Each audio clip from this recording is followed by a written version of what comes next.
ప్రభుకి నమస్కారములు. మీ ప్రాంతం టీఓ శివబాబు.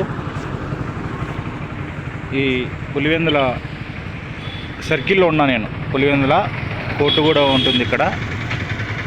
సర్కిల్ సెంటర్లో నేను ఉన్నాను. ఇక్కడ చీకటి కావస్తుంది కాబట్టి చీకటిగా కనపడుతుంది. ఇక్కడ చూడండి సర్కిల్ ఎలా ఉంటుందో. ఒకప్పుడు చాలా ఇరుకుగా రోడ్డు ఉండేది, చాలా విశాలంగా ఇక్కడ బాగానే ఉంటుంది. చూద్దాం. ప్రపంచాన్ని పాలించేసు పరలోక సంబంధుడా. చూడండి, ఒకప్పుడు ఈ రోడ్డు ఇలాగ ఉండేది. ఇప్పుడు దేవుడు ఎంత చక్కగా ప్రజల ద్వారా చేయించాడో స్పష్టంగా తెలుస్తుంది కదా. ఏసే మన జీవన జ్యోతి,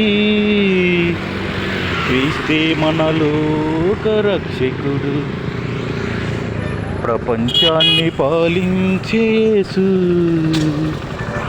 పరలోక సంబంధుడా. భూలోకమేలే క్రీస్తు, ఈ లోక సంబంధుడవు కావు. నీతిని చూపిన సత్య స్వరూపి, న్యాయము తప్పని నరులను చేసిన తండ్రి. చూడండి, నేను కడప డిస్టిక్ కోర్టు దగ్గరలో ఉన్నాను.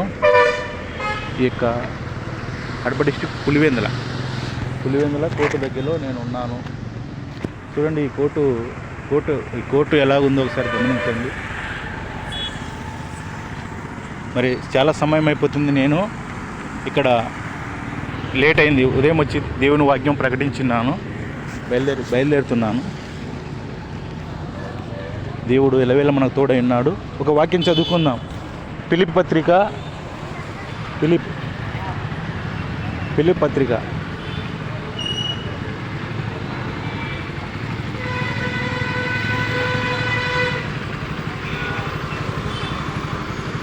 4వ అధ్యాయము. ఎబ్రీ పత్రిక చదువుకుందామండి.